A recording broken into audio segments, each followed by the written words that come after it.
ఇప్పుడు ఒక smart phone ఉంటే ఎంత బాగుందో. అడగాలన్నా వద్దా నా కొడుకుని అడుగుతా పోయి. అమ్మా కొన్ని నీళ్ళు ఎదురుపెట్టుంది.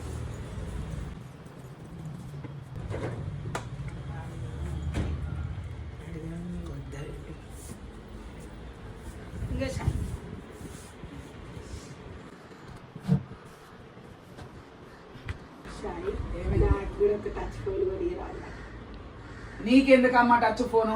టీవీ ఉన్నాక టీవీ కూర్చొని చూస్తే అయిపోతే. టీవీ ఉన్నాక టీవీ చూడక నీకు టచ్ ఫోన్ కావాలంటే టీవీ చూసుకుంటుండు.